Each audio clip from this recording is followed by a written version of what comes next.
Okay, I just got back from a ghost tour because it's Halloween, right? Or the season of Halloween. This is October 2024. I went on a ghost tour down in Niagara-on-the-Lake, which is symbolic for both America and Canada. And the best thing about going on a ghost walk tour is that you learn about so much history. Some of the history maybe you wish you didn't learn because you go back to the place and you walk it again and you start seeing things that you didn't see before because of the stories that you learned while on the ghost walk tour.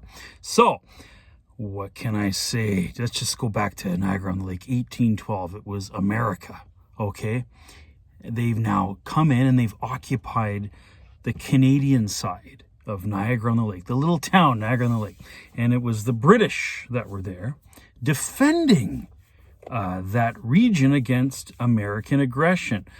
The British were losing, and there's a story, okay? I'll just say one story. It has to do with a tavern called Angel's Tavern. And all I have to say is that Fort George is on the Canadian side, and on the other side is another fort.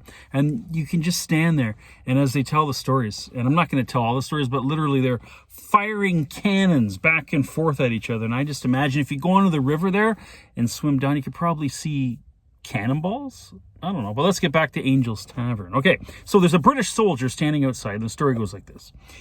He's going to run away with his love, okay, his girlfriend, because they just want to escape this hideous war. And the Americans were told at that time, and it is Halloween, so I'm going to get a little on the scary side here. If you see a British soldier, you make sure you kill him before he kills you, right? So that was the spirit, shall we say, back in 1812. Okay, so the Americans are walking down the main drag, and off on the side street is Angel's Tavern, and they spot the British soldier standing outside Angel's Tavern, and this is the spot where he is supposed to meet his girlfriend. Well, the Americans see him. They immediately chase him inside the tavern. The British soldier looks for a place to hide. He chooses the basement. He hides inside one of those barrels that you would store wine in. And the Americans go around and they're just picking up the barrels, and the one that, because they thought he'd be in it, right, or in one of them. And yeah, they found one that was heavy, and they just took their bayonets and just started stabbing it.